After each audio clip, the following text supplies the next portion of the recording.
So mao din ni ang katong motor nga nabangga diri nga nag-collide, nagsugat, salpukan motor sa motor.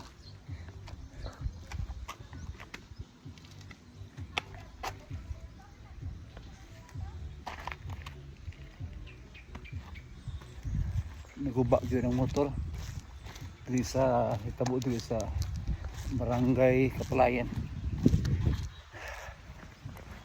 Bangga sila sa dalan ug ang mga nag-drive wala helmet. Ang gingon nga ang helmet sa naka PPE, Personal Protection Equipment. Sa Bisaya pa, protection na sa imong kaugalingon.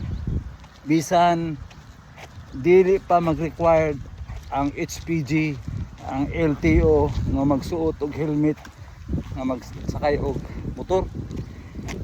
Kung ako magsuot gyud ko, kay kung ako madisgrasya, ako orang ulo ang mabunal, dili ang LTO, dili ang HPG.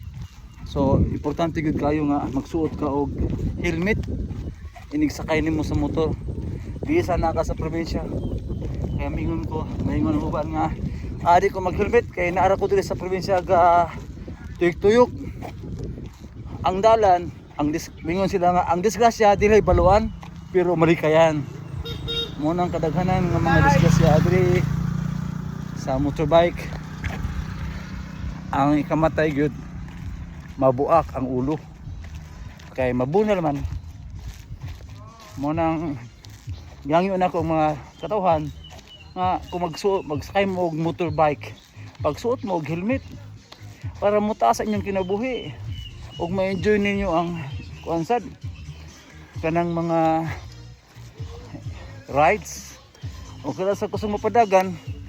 Labi na makitag na yung mga bahay gatapok bubulhot ng padagan aw sayop na kay dili mo makita kung naay gani gatapok ng mga daga, mga gwapa.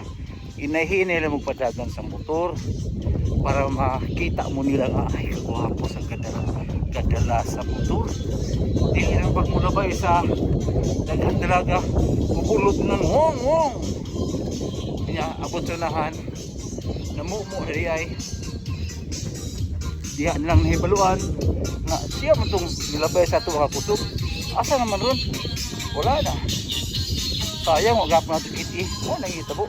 So, kung ako na yung motor, before ka mapalit ang motor, palit sa kong helmet.